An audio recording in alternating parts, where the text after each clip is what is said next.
আসসালামু আলাইকুম। যারা শ্বাসকষ্টে ভুগতেছেন, বিভিন্ন জায়গা থেকে ওষুধ খেয়ে কোনো ধরনের রেজাল্ট পাচ্ছেন না, স্থায়ী কোনো সমাধান পাচ্ছেন না, তাদের জন্য আমি আজকে ফ্রি একটি ট্রিটমেন্ট শিখাই দিচ্ছি। একেবারে ফ্রি একটি ট্রিটমেন্ট শিখাই দিচ্ছি।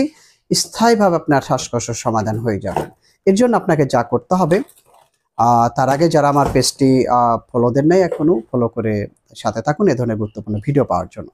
আপনারা আমার হাতে একটি জিনিস দেখতে পাচ্ছেন, এটাকে বলা হয় সাগরের ফেনা। তো আপনাকে যা করতে হবে, এই সাগরের ফেনার এই উপরের এক সাইড, পিছনের সাইডটা কিন্তু শক্ত। এই সাইডটা ফেলে দিবেন। উপরের যে সাইডটা রয়েছে, বুকের সাইডটা, এই সাইডটা নিবেন। পাউডার করবেন, ভালো মতো পাউডার করবেন। ভালো মতো পাউডার করে ৪ চামচের ১ চামচ পরিমাণ পাউডার কুসুম গরম দুধের সাথে ভালো করে মিক্স করে খেয়ে ফেলবেন। ভালো করে মিক্স করা অবস্থায় নাড়তে থাকবেন আর খাইতে থাকবেন। এভাবে খেয়ে ফেলবেন। ১ গ্লাস দুধের সাথে ১ চামচ পাউডার খেয়ে ফেলবেন।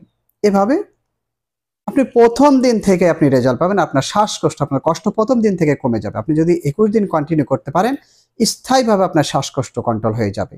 আর যারা তৈরি করতে পারবেন না, আমার কাছে তৈরিকৃত আছে এবং এটা সহ আরো অনেক উপাদান দিয়ে আমি অ্যাজমাকিউর প্লাস যে ট্যাবলেটটি তৈরি করেছি, আপনারা এটি নিতে পারেন। অথবা যারা পাউডার নিতে চান, পাউডার করাও আছে, পাউডার নিতে পারেন। স্থায়ীভাবে সমাধান হয়ে যাবে ইনশাআল্লাহ।